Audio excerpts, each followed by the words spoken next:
He just wanted someone to love his son. And the cleaning lady. He almost let go, touched his heart. Nathan Whitman, a widowed businessman from Austin, bears the weight of loneliness and the responsibility of raising his young son, Oliver, who has rejected everyone around him since his mother's death. His life, marked by luxury and coldness, changes when Sienna James, a cleaning lady of humble origins and irresistible beauty, enters his home, bringing with her a quiet strength and hidden pain. What begins as a simple working relationship soon turns into something neither of them expected. Amidst secrets from the past, social prejudices, and the struggle against appearances, a powerful connection is born, capable of healing deep wounds and challenging everything that seemed unshakable. But this path will be marked by suffering, twists and turns, and choices that could forever change the fate of the three. It is on this journey that the true meaning of love begins to reveal itself. Before we begin this thrilling story, I want to extend a special invitation. Comment here where you're watching from. I'd love to hear where our stories lead. And if you enjoy love stories full of emotion, twists and turns, and heartbreaking endings, be sure to subscribe to the channel. This way, you'll not only ensure you don't miss any upcoming stories, but you'll also help this space grow and continue to bring you more and more narratives that will captivate you from beginning to end. The light Austin rain streaked the house's wide windows as Nathan Whitman walked through the living room with measured steps, his dark gray suit impeccable, his tie loosened, his gray-blue eyes marked by sleepless nights. At 36, his very fair skin seemed even paler under the cold white light of the lamps. The room was a portrait of order and silence, modern furniture, straight lines, polished surfaces, no personal paintings on the walls, only toys scattered like small islands of chaos, a fallen teddy bear, a soundless rattle, an untouched baby bottle on the coffee table. "I know, son, I know." Nathan's voice was low, almost a plea, as he rocked Oliver, the 8-month-old baby with very fair skin and fine blonde hair, his eyes a dull blue from crying, in his arms. "Please, just for today, give me a break." Oliver turned his little face toward the bottle and rejected it with the same stubbornness as always. The crying grew louder, and with it, the feeling of failure that tightened Nathan's chest. On the phone, the cleaning agency operator tried to sound confident, like someone selling a miracle cure to exhausted sharks. Mr. Whitman, the professional, is already on her way. Her name is Sienna James. Punctual, discreet, and an excellent reference. "I need someone today, not tomorrow." Nathan took a deep breath, irritated by his own impatience. "If it doesn't work out, I'll fire them. She's really good, sir. Trust me." The intercom rang shortly after. Nathan opened the gate with a mechanical click and watched through the glass as the figure crossed the driveway. Sienna James appeared in a light green uniform with white trim, simple sneakers, and a small bag slung across her body. She was about 32 years old, with luminous dark skin, striking and harmonious features, full lips, a delicate nose, and intense brown eyes that seemed to see right through things. Her curly, dark brown hair fell loose with tamed volume, and a discreet necklace with a small gold cross rested on her collarbone. Her beauty was the kind that doesn't ask for permission, but doesn't scream either. It's seen and remembered. "Good evening, Mr. Whitman." Her voice was velvety, polite, and firm. "Sienna James, may I start with the kitchen and laundry? Do what you think is best." Nathan maintained his formal tone, Just avoid the office and the baby's room." Oliver cried, high-pitched, as if refusing that rule. Nathan hurried on, but Sienna, without asking permission, turned toward the sound with a reflex born not of training, but of instinct. Her gaze softened. There was no inappropriate curiosity, only humanity. "If you prefer, I can clean the room first," he said, keeping his distance. Nathan nodded, irritated by his own nervousness. He placed Oliver in the portable crib next to the couch.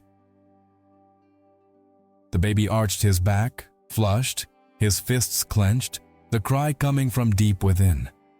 Nathan tried to grab the rattle, tap it lightly, humming a commercial jingle that made no sense.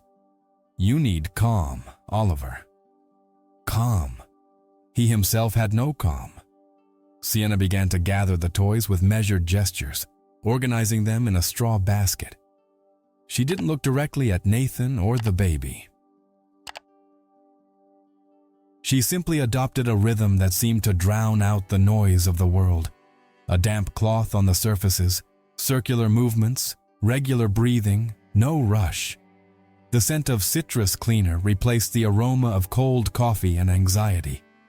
"Whitman," she said, her back still to him, "may I turn off this overhead light and leave just the lamps on?" "For what?" "For the baby. Direct light stimulates crying."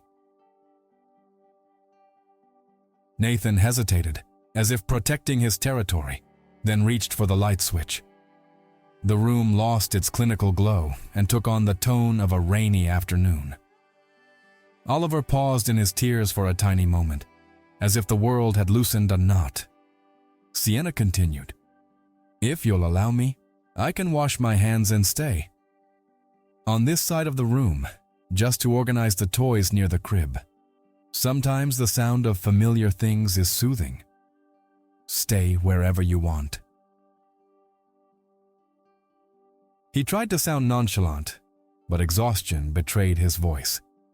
She washed her hands in the kitchen, returned with her sleeves discreetly rolled up, and approached diagonally, maintaining a distance that said, "I won't touch."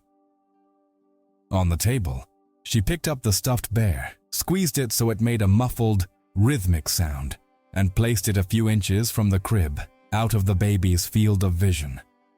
Oliver screamed less. The air seemed to clear. Sienna then whispered a barely audible melody. It wasn't a familiar song, but the beat was lullaby-like, a whisper of a voice that didn't demand attention, just set the mood. "Shh. It's okay, little one." The words were spoken without direction, as if speaking to the house. "Don't sing." Nathan hurried on, reflexively harsh, as if afraid of anything new. "That never works." She nodded, non-committal. Silence returned, and in the silence, the quiet sound of rain. Sienna, steadfast, arranged the basket of toys in a soft sequence of colors, from green to blue, from blue to gray. Then she took a cotton blanket and folded it in four, leaving it within sight of the baby, uncovered. The crying changed pattern. It was no longer an alarm, but a complaint. "He won't take the bottle," Nathan said, more quietly. Since, the rest of the sentence was lost between his teeth. Sienna didn't ask him to finish. She simply leaned forward enough for Oliver to see her around the corner of the crib. And finally, she looked at him. It wasn't a look of curiosity. It was recognition. The intensity of her brown eyes met the liquid confusion in his. For a split second, the baby seemed surprised. His body relaxed. A bubble of air escaped, and the crying stopped as if someone had turned off an invisible faucet. Nathan didn't move. The silence suddenly held weight. Oliver sucked his lip, turned to the side, looked at Sienna intently, and, overcome by an old weariness, let his eyelids droop. His breathing slowed. It was peace, Simple, rare peace. How did you... Nathan cleared his throat, searching for logic. What did you do? I didn't do anything, sir. Sienna kept her voice low, her hands clasped together, her posture composed. He just needed less light and someone who didn't want anything from him. I don't want anything from him. I'm the father. The defensiveness was automatic, harsh, more against himself than against her. I know. She looked up, not fearfully but with respect, and he knows too. Nathan felt a pang in his chest, as if he'd been seen where he'd been hiding. He didn't like the feeling. There was discomfort in the recognition, as if this small miracle, a baby who stopped crying, was an accusation, not a relief. His voice hardened with the need for control. Do your job, Sandy Sienna. The house needs to be perfect the next morning. Yes, sir. She picked up the cloth and returned to her cleaning movements. Rhythmic, silent, almost choreographed. Nathan stood still for a few seconds, watching his son sleep. Then the woman he didn't know who had somehow done what he, with all his might, couldn't. He ran his hand through his hair, breathed as if coming back underwater, and walked to the kitchen for coffee, unable to help but glance over his shoulder. Oliver slept peacefully. Sienna didn't look at him. She respected his space, as she'd promised. But her presence filled the house with something that had been missing since the accident. Humanity. In the hallway, Nathan leaned against the wall, his eyes closed. The memory of a voice that no longer existed. The ghost of a faint perfume. The weight of an empty bed. When he returned to the living room, composed, Sienna was finishing straightening the sofa cushions. Their eyes met for a moment. Neither gratitude nor intimacy, just a silent acknowledgement. Something had changed in this place, and neither of them was ready to admit it. The next morning, the sun was already shining brightly over Austin when Nathan Whitman walked through the living room with a cup of black coffee in his hands. The fresh scent of lavender hung in the air, a remnant of the previous night's work. He surveyed the quiet surroundings. The portable crib was empty. Oliver slept peacefully in his room, and Sienna James discreetly dusting the shelf near the window. The sight of her in motion, her impeccable pale green uniform, her dark skin glowing in the natural light, her curly hair falling gently over her face, irritated Nathan in a way he couldn't explain. He slept all night after you were here, he murmured, as if admitting something he'd rather deny. Sienna turned, surprised by the unexpected tone. I'm glad he's rested, Mr. Whitman. Babies need security, not just silence. Nathan frowned. Security? You saw me yesterday. I tried everything, and nothing worked. Don't give me parenting lessons.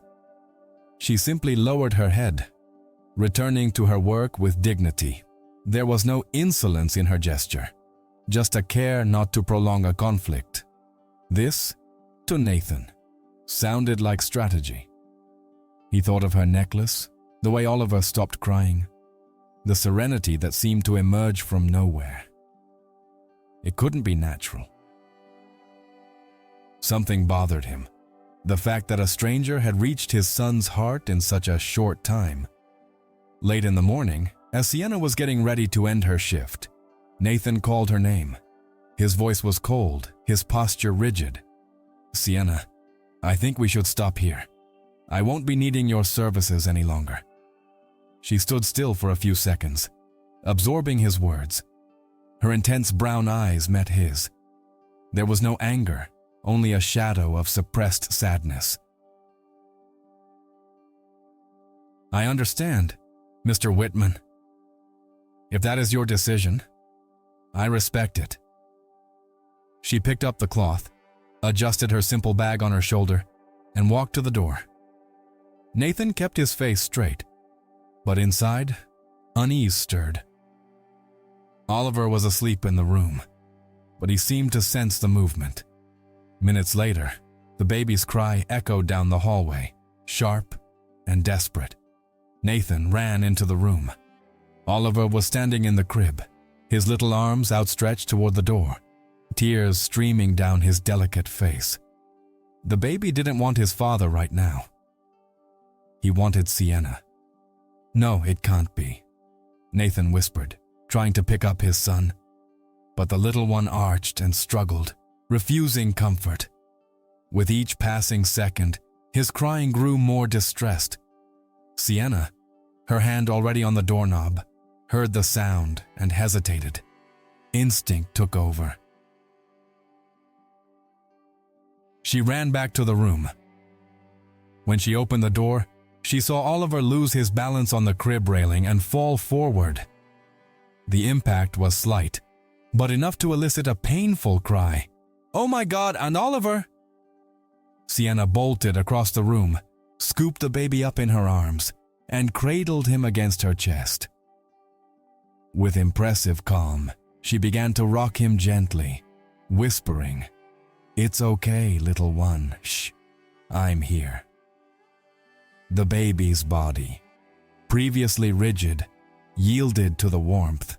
The tears subsided until only a fragile sob remained. Oliver gripped the collar of her uniform with a trembling hand and buried his face in Sienna's shoulder, falling asleep with sighs. Nathan, standing in the doorway, felt an invisible punch in the gut. The scene completely disarmed him. The son who had accepted no one was now sleeping in the lap of a woman he was about to dismiss. The hardened words he had planned crumbled in his throat. Sienna looked up at him. There was firmness in her gaze, but also a quiet pain that seemed deeper than he could have imagined. "He didn't want me to leave." Nathan ran a hand through his hair, lost between pride and gratitude. His voice was low, almost a plea. "Stay, at least until I understand what's happening." She nodded, still cradled by the weight of the baby in her arms. "I don't do tricks, Mr. Whitman. I only know what it means to carry too much pain." For a moment, Nathan saw her not as an employee, but as someone harboring a secret as big as the silence of that house. And this silent revelation disconcerted him more than any argument. That night seemed endless. The Austin heat was heavy, stifling. And inside the silent house, the air conditioning couldn't dispel the feeling of restlessness. Nathan paced the nursery, his dress shirt open at the collar, trying to soothe Oliver, who was burning with fever. The little one's face was flushed, his fine blonde hair stuck together with sweat, and he was crying weakly, unlike other times. It was a tired cry which hurt even more. "I don't know what else to do," Nathan murmured desperately. Clutching the bottle his son refused. "I'm the father. I should know how to take care of him." Sienna, who was finishing tidying the kitchen, heard the lament. She appeared in the doorway, discreetly, as if asking for permission to breathe. The hallway light highlighted the glow of her dark skin against her light green uniform, and her brown eyes reflected genuine concern. "Does he have a fever?" he asked, his voice calm, almost a whisper. "Yes. I already gave him the medicine, but it doesn't go away. He doesn't want to sleep. He doesn't want anything." Nathan couldn't hide his frustration. "Let me stay. I know how to handle it." He hesitated, as always. His father's pride and the distance he tried to maintain created a barrier. But when Oliver coughed and cried even weaker, Nathan simply stepped away, surrendered. "Do as you see fit." Sienna washed her hands and approached with a serenity unusual for the situation. She took Oliver in her arms firmly and tenderly, resting his sweaty head against her shoulder. She began to rock him slowly, almost like a gentle dance. Then, softly, she let out a melody that didn't come from any American lullaby. It was an ancient African chant, made of sounds repeated in cadence, like waves. There were no words that Nathan understood, but there was soul. Each note seemed to draw out the pain suffocating the baby. Oliver slowly let his body relax. His tears turned into spaced sobs, then into measured breathing. He closed his eyes, surrendering to the warmth and rhythm coming from Sienna. Nathan stood there, watching from the doorway, unable to interrupt. For the first time in months, the house didn't feel like a silent prison, but like a living place. His heart beat faster, not just with worry, but with something new he couldn't name. Sienna's hands gently stroked the baby's back. She closed her eyes as she sang, and discreet tears slid down her face. It was as if the song wasn't just for Oliver, but for someone who was no longer there. Nathan, touched, took a step forward. The floor creaked under his weight, and Sienna turned quickly. In the process, the necklace around her neck came loose and fell to the carpet. The pendant broke open upon impact. Nathan bent down to pick it up and froze. Inside the locket was a picture of a smiling baby, dark skin, black curls, and huge eyes. "It wasn't Oliver. Who is it?" Nathan asked, his voice low but firm. Sienna stopped singing. She held Oliver tighter to her chest, as if protecting him was also protecting herself. Her silence was heavy, and her eyes, brimming with tears, drifted to the window. "It's my son," he finally replied in a whisper. Nathan felt the ground disappear beneath his feet. He stood still, trying to comprehend the pain in her gaze. For the first time, he saw Sienna not just as the woman who soothed his son, but as someone hiding deep scars. Oliver, now asleep, breathed peacefully in her lap, but the atmosphere, which had previously seemed light, was filled with tension and mystery. Nathan returned the necklace slowly, wordlessly. The revelation made it clear. There was a broken past between them, something that would change everything. The next day, the memory of the necklace and the photo continued to haunt Nathan's mind. He didn't ask any more questions, but the image of that unknown baby burned inside him like an open wound. Perhaps out of guilt, perhaps out of curiosity, he decided to break the distance he'd always maintained between himself and Sienna. That afternoon, after she finished tidying the living room, he approached her nervously, hiding the gesture behind a calculated formality. "Sienna," he said, straightening his tie as if searching for an excuse. "I want to thank you for yesterday. You took such good care of my son. I'd like you to have dinner tonight. Right here. Nothing too formal." Her eyebrows rose in surprise. Her deep brown eyes narrowed warily. "A dinner, Mr. Whitman? I don't think that's appropriate. It's nothing more than gratitude." He tried to justify himself. "Consider it a professional gesture." Sienna hesitated, looked at the crib where Oliver slept, and sighed. "If it's just out of gratitude, then I'll take it." Later, as the clock struck 8 o'clock, the dining room took on a different feel. Nathan had ordered food from one of Austin's most upscale restaurants. The table was set with crystal glasses and discreet candles. The contrast was clear, a setting that exuded luxury, but that night seemed to strive for intimacy. Sienna emerged, her uniform already changed into a simple, dark blue dress that outlined her curves with effortless elegance. Her curly hair was loose, and her dark skin reflected the candlelight as if made of living bronze.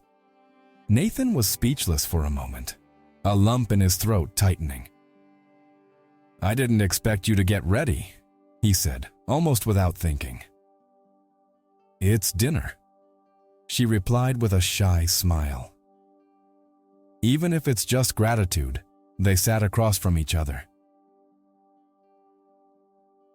The conversation began with awkward silences, interrupted only by the clinking of cutlery. Nathan tried to retreat into business matters, talking about the company, mergers, investors, but Sienna just watched him with a steady gaze that seemed to cut through any mask. "You talk about numbers like they're your life," she said, tilting her head, "but you don't talk about yourself. Who is Nathan besides the CEO?" The question disarmed him. He took a deep breath, rested his elbows on the table, and stared at her. I don't know anymore. Since I lost my wife, all I know is work and being a father. I let the rest die." Sienna lowered her eyes, touching the necklace she now held closed. Losing someone you love kills parts of you. But the problem is, you keep breathing. Nathan watched her with unusual intensity. She spoke not as an employee, but as someone who understood his pain. For the first time, he didn't feel invisible in his own home. For the first time, he felt seen.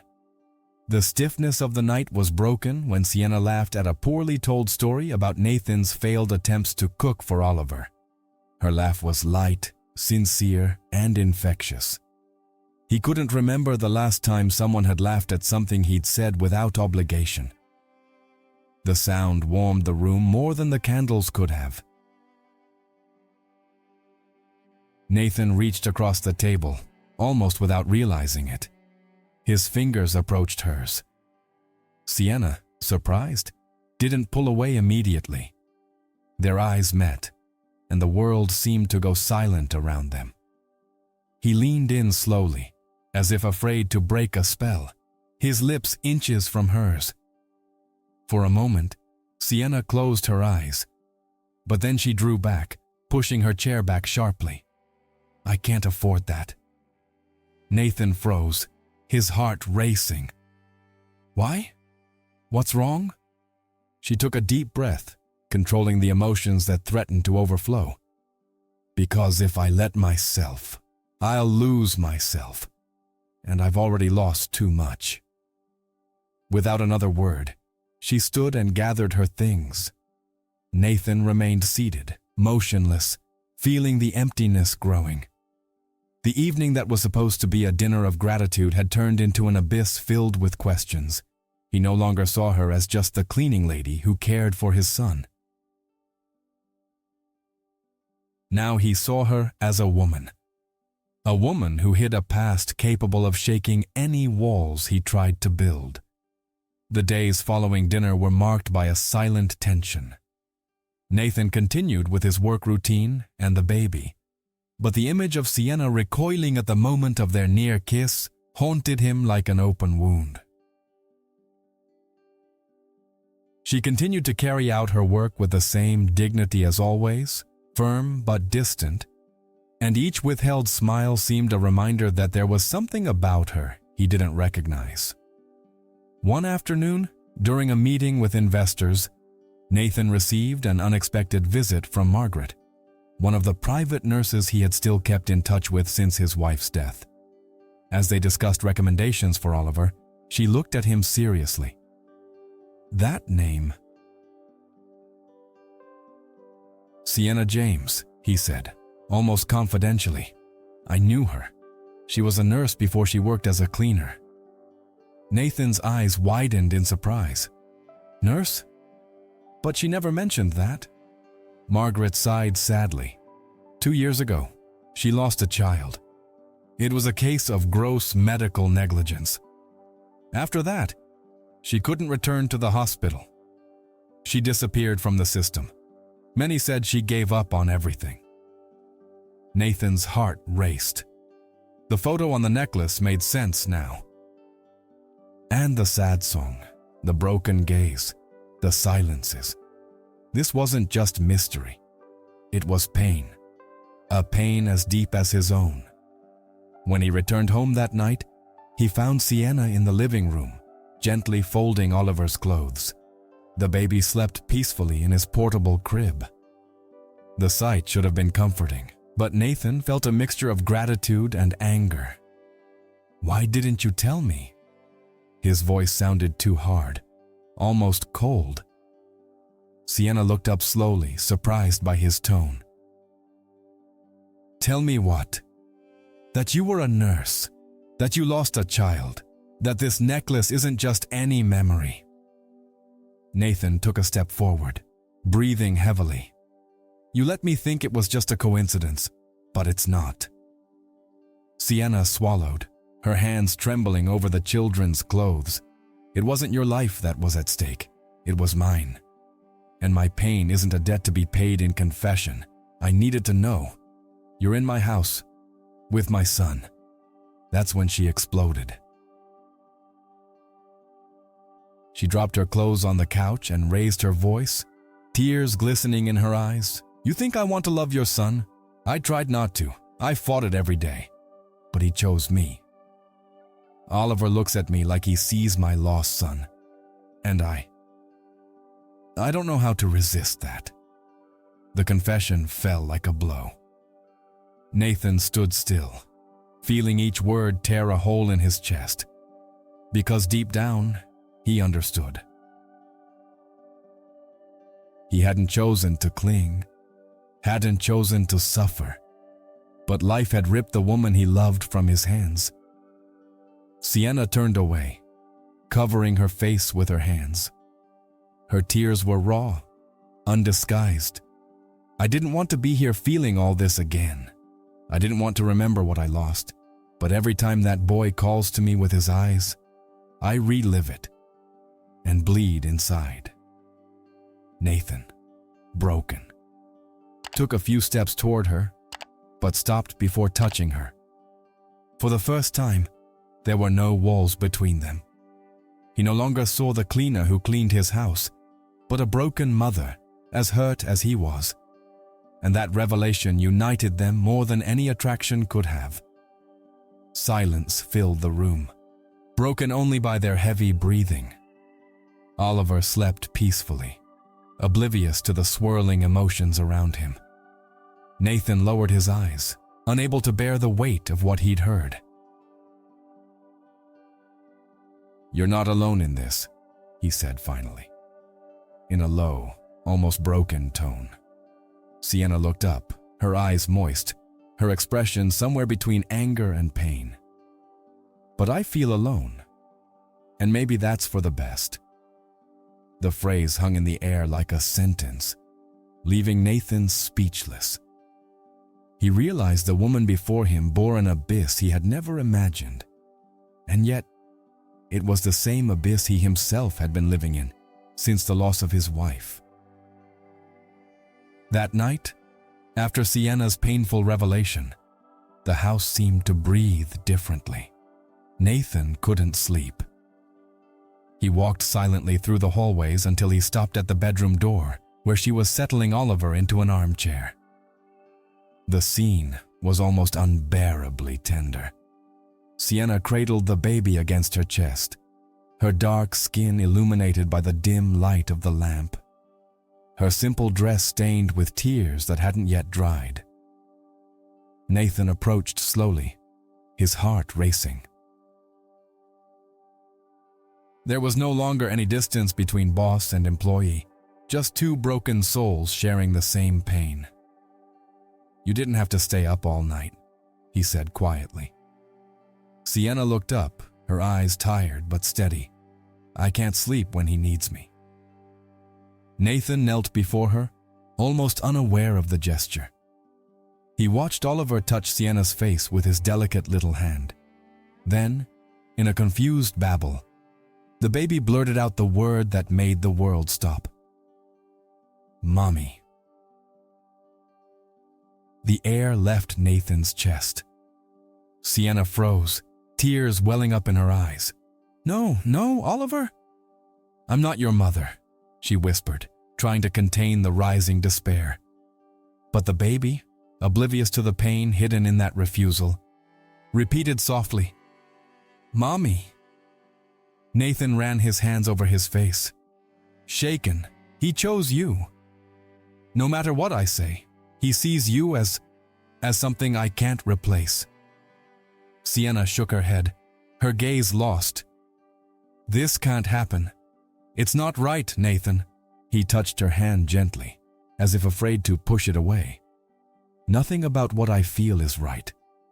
But for the first time in so long, I feel something that isn't empty. The silence stretched on, heavy, full of unspoken meaning. Then, almost without meaning to, Nathan leaned in. Sienna hesitated, but this time she didn't pull away. Their lips met in a tense kiss, full of fear and restrained desire. It wasn't long nor urgent. It was a kiss of souls recognizing each other in their wounds. When they broke apart, she was trembling. "This shouldn't have happened," she murmured, but she couldn't hide the glint in her eyes. The next morning, the doorbell rang through the mansion. Nathan, still reeling from what he had experienced, opened the door. Outside, a woman with an imposing bearing stared at him rigidly. It was Helen, the sister of Nathan's late wife. Tall, fair-skinned, with blonde hair tied in a bun, elegant clothes that exuded authority. Her icy blue gaze betrayed contempt. "We need to talk, Nathan," he said, entering without waiting for an invitation. Nathan took a deep breath. "Helen, now is not a good time." "It's perfect timing," she retorted, glancing directly at Sienna, who had appeared in the hallway with Oliver in her arms. "So it's true. The baby is being cared for by a stranger, a cleaning lady." "This is unacceptable." Sienna clutched Oliver to her chest, feeling the weight of the accusation. Nathan stepped in front of her. "Be careful what you say, Helen. I'm not here to argue." Her voice was sharp. "I'm here because I'm going to apply for custody of Oliver. He needs to grow up with his mother's family, not in the hands of a woman who clearly manipulates both of you." The words fell like daggers through the air. Sienna went pale, her eyes watering, while Oliver, restless, hid his face against her. Nathan clenched his fists, trying to contain his anger. "You don't have that right," he replied firmly. "I have every right," Helen said with a cold smile. "And I will prove to the law that this woman only approached you out of self-interest." Sienna closed her eyes, tears streaming silently. The weight of the accusation crushed her. Nathan looked at her, torn between protecting his son, fighting his deceased wife's sister, and the pain of seeing the woman he was beginning to fall in love with treated like a threat. The atmosphere in the room became unbearable, as if the future of the child and the three of them was about to fall apart. The days following Helen's visit were a silent torment. Nathan was trying to maintain his routine, but Sienna wasn't smiling anymore, even when Oliver called her mommy. Tension grew in the house, as if a shadow were always lurking. One afternoon, while Nathan was in a virtual meeting at the office, Helen appeared again, this time unannounced. She was carrying a cell phone and had a calculating look. Feigning cordiality, she asked to see Oliver. When she found the baby in Sienna's arms, she quickly began recording without her noticing. The video showed Sienna singing softly, caressing the boy tenderly, as if she were his own mother. "That's enough," Helen murmured, satisfied, ending the recording. Hours later, the video was already circulating on local social media with the cruel caption, "The opportunistic cleaning lady who wants to steal her mother's job." Within hours, the story went viral. Offensive comments poured in, sensationalist headlines appeared. Austin CEO hands over son to domestic worker. Woman with no past infiltrates a wealthy family. When Nathan arrived in the living room and saw Sienna with her phone trembling in her hands, her face was already pale. "They're calling me a freeloader." "Nathan," she said, her voice breaking. "They're painting me as someone who uses you and your son. I don't deserve this." He took the phone from her hand and saw the aggressive comments. He swallowed hard, his heart pounding, but said nothing. Sienna stared at him, hurt by his lack of defense. "Say something." "Nathan," he begged, tears streaming down his face. "Defend me. Show me I'm not what they say I am." His silence was crueler than any accusation. Nathan, pressured by the company's image, by investors, and by the fear of losing control of the situation, found no words. He simply lowered his eyes, unable to decide between protecting his reputation or protecting his heart. Sienna took a deep breath, holding her hands together to keep from collapsing. "I've already survived the greatest loss a mother can experience," she said, her voice steady despite the evident pain. "I lost my son and thought I wouldn't have the strength to get up. But I did. I don't want to be your shame, Nathan. I survived the grief, and I won't lose who I've become now." Nathan tried to approach, but she backed away. The dignity she carried in every gesture was greater than the humiliation she now faced. She picked up her simple bag, smoothed her loose curls, and walked to the door. Oliver, in his crib, held out his little hands and cried as he watched her leave. The baby's sound tore at Nathan's heart, but even that didn't make him speak. "Take care of him, Nathan," Sienna said, pausing for a moment in the doorway. "He needs someone who won't hide behind silence." And he left, leaving the house colder than ever. Nathan stood there, his eyes fixed on the closed door, feeling that by not defending it, he had lost more than he could bear. Days without Sienna had turned Nathan's mansion into a desert. The silence, once necessary to hide the pain, was now unbearable. Oliver cried incessantly, refusing food and bottles. The fever returned like a ghost, and no doctor, nurse, or nanny could calm him. The baby stretched his arms toward empty doors, calling for someone who was no longer there. Nathan spent entire nights pacing his room, trying to soothe his son in his arms. Deep, dark circles marred his blue eyes, and his stubble began to betray him as a defeated man.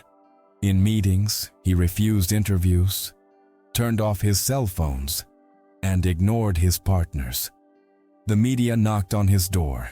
Headlines ridiculed him, but he no longer cared.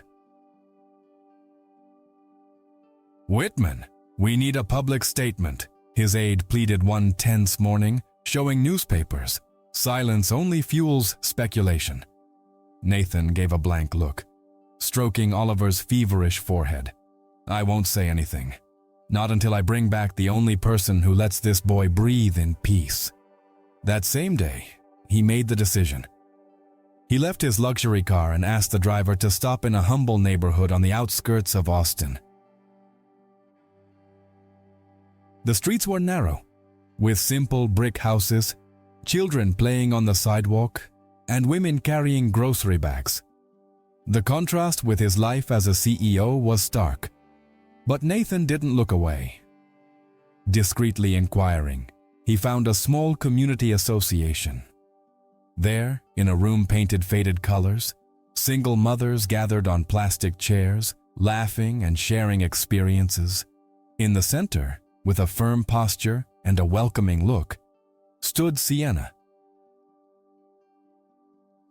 She wore a simple white blouse, her curly hair tied in a bun, and patiently explained how to make a homemade tea for colic.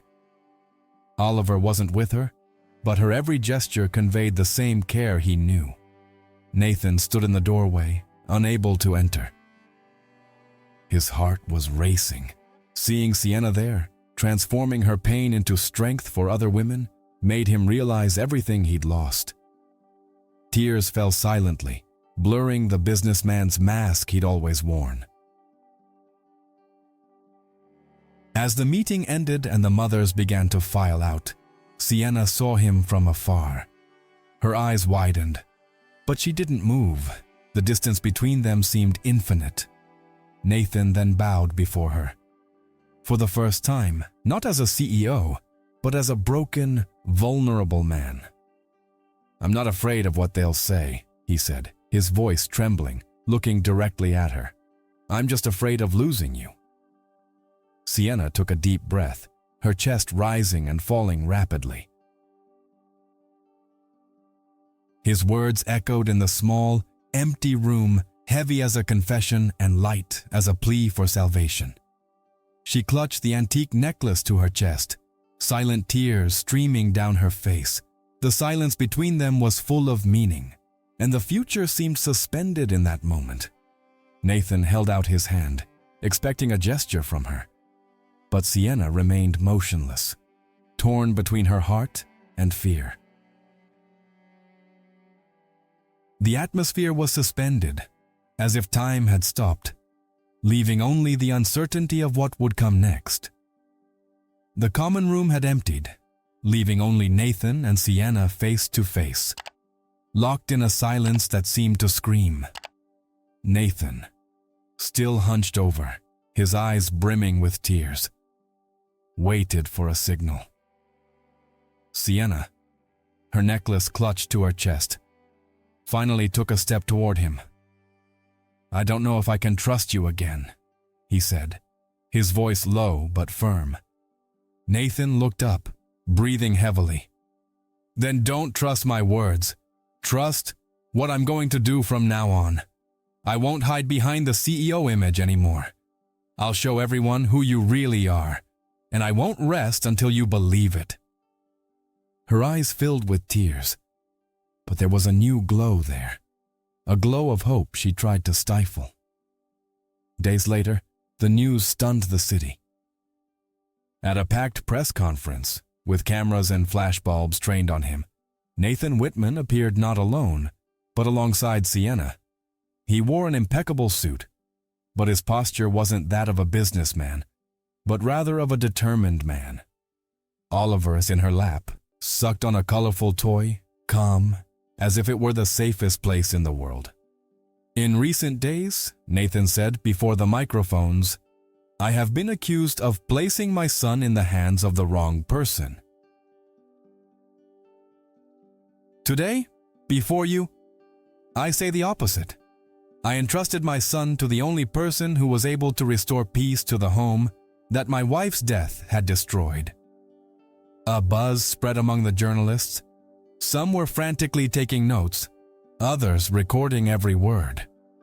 Nathan continued firmly, "If my public image is worth more than the truth, then I don't want that image. If my partners believe that protecting numbers is more important than protecting people, I won't walk alongside them. Starting today, my company will have a new mission: to support women who are invisible in the workplace. Because no pain, no talent, and no life should be discarded." Sienna, overcome with emotion, hugged Oliver to her chest.